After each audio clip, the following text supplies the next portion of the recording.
एक छोटे से गांव में एक पुराना हवेली थी जिसे लोग साया हवेली के नाम से जानते थे। इस हवेली के बारे में कहा जाता था कि यहाँ एक महिला का साया रात के समय दिखाई देता है। गांव वाले बताते थे कि वह महिला अपने पति के लिए दिन रात यहाँ भटकती है, जो किसी वजह से वहां से गायब हो गया था।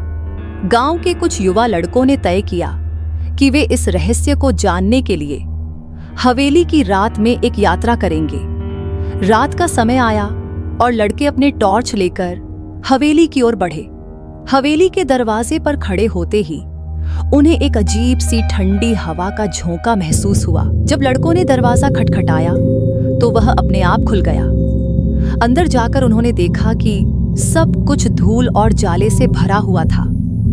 लेकिन जैसे ही उन्होंने आगे बढ़ना शुरू किया, अचानक से एक कड़क आवाज सुनाई दी, यहां से जाओ। सभी लड़के डर गए और एक दूसरे को देखने लगे।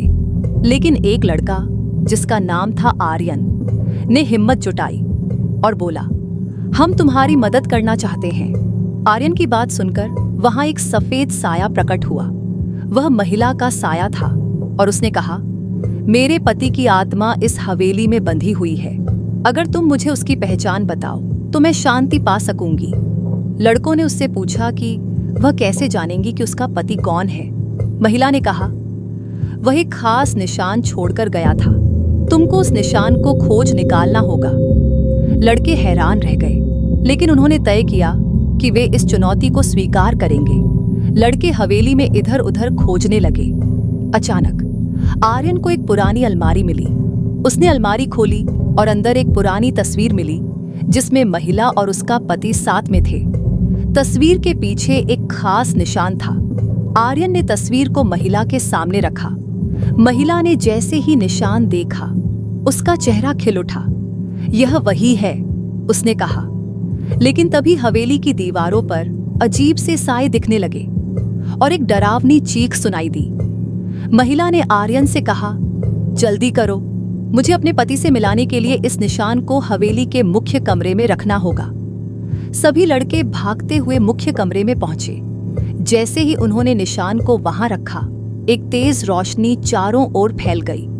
उस रोशनी के बीच महिला का पति प्रकट हुआ।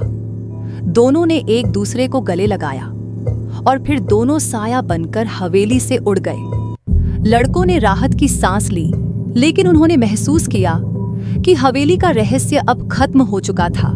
गांव लौटते समय लड़कों ने एक दूसरे से कहा, हमने सच में कुछ अद्भुत देखा।